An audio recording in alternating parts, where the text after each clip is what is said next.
Hey everyone, thanks for clicking on this video. Today I'm going to be giving you a run through of some of the ESG resources available through Babson, how you can get involved with the ESG integration with Babson on campus, and where you can learn more about ESG.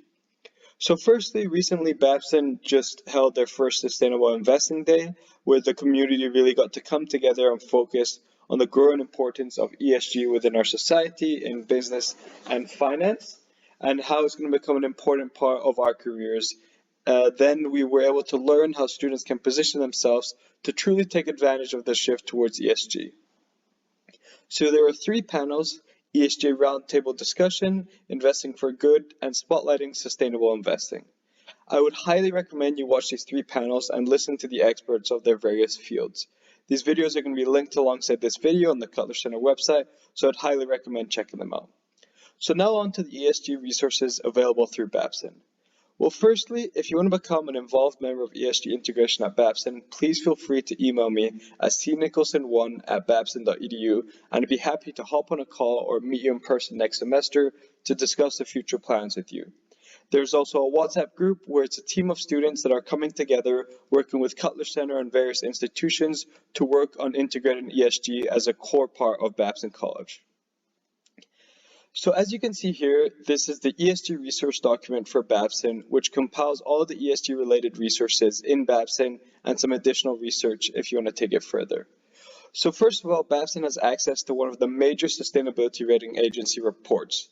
This is MSCI, which monitors the records for over 3,000 publicly traded companies and gives them a rating in regards to the ESG performance, which I'm going to delve into further in this video.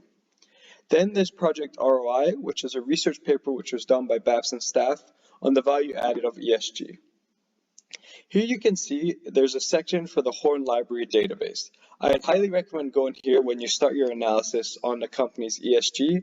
You'd click on the link, then go in Corporate Social Responsibility, and you can type in the company you're researching in any of these links to truly delve deeper into the ESG related side to your analysis for a specific company.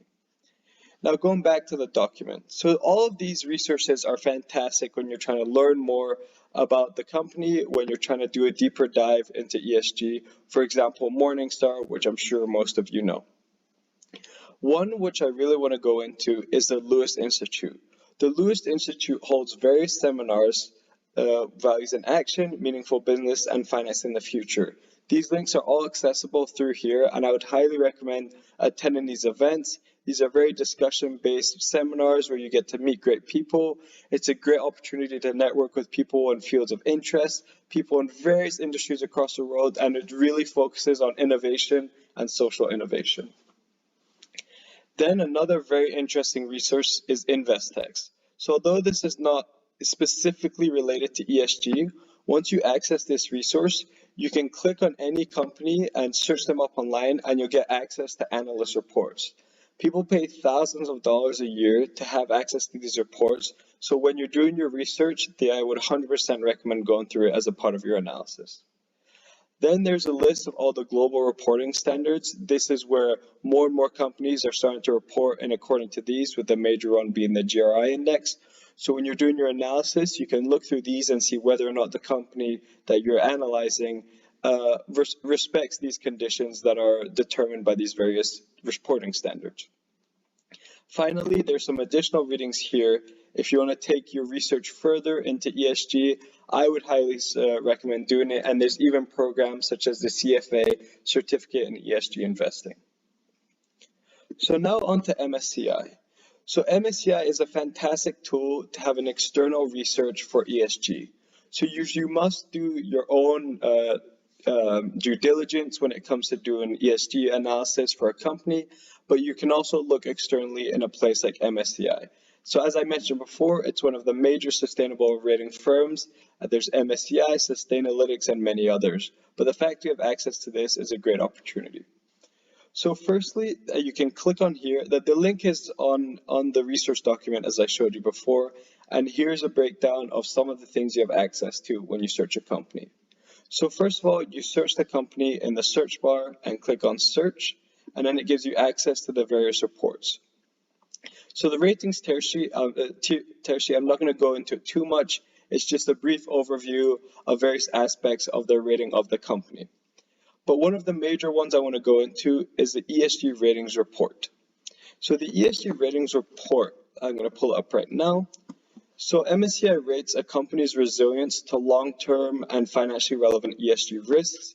They use artificial intelligence and alternative data to deliver investment-relevant insights, which allows an individual or company to make better investment decisions. The methodology they use is rules-based, which allows them to identify who are the industry leaders and the laggards, and they rate their companies on a AAA to CCC scale according to their exposure to ESG risks and how well the company manages those risks compared to their peers. The ESG ratings provide insights into potential significant ESG-related risks, which allows companies and individuals to make better investment decisions. So as you can see here, this is a really in-depth research report, 130 pages, where you get to have a complete deep dive. So the next section of MSCI research reports that I wanted to talk to you about is the IVA report, as you can see here. This is the Intangible Value Assessment Report. So the link is currently not working for IVA reports across all companies on MSCI, but this will be fixed soon. So the IVA report gives research, ratings, and analysis of corporate management of environmental and social factors. This truly delves into the opportunities and risks facing companies in each sector. So when you're looking at analyzing a company and you want to see whether or not there's big opportunities for them to grow in regards to ESG, this is the report to look at. Firstly, this report identifies key ESG drivers and the risk and opportunities for each industry. It then evaluates the risk exposure and the risk management, and it then rates and ranks each company against sector peers. So this truly allows you to see how your company is performing and taking advantage of various opportunities and how they're combating risk compared to their competitors, which is in addition to the ESG ratings report. Finally, the last section, which I'm going to delve into, is the ESG controversies report.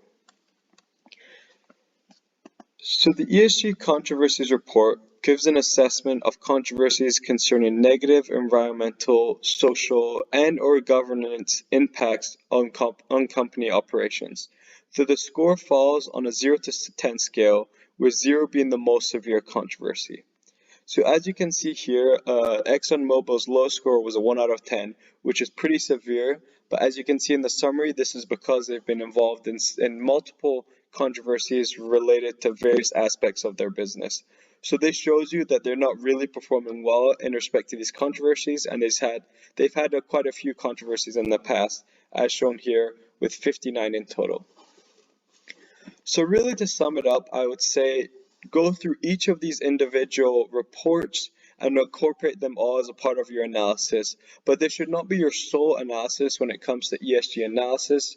You should be doing your own due diligence on the company, whether that be through research online of news articles related to a company, or that be through the company's website, through their investor relations page. It's always important to look at their sustainability reports to see what they're actually reporting. And finally, I would definitely include MSCI as a part of your analysis to really finalize your research report and see what you're saying compared to one of these professional rating agencies. So thank you for listening, and I'm looking forward to giving you some more presentations with deeper dives into these various rating reports and how you can use them as a part of your analysis.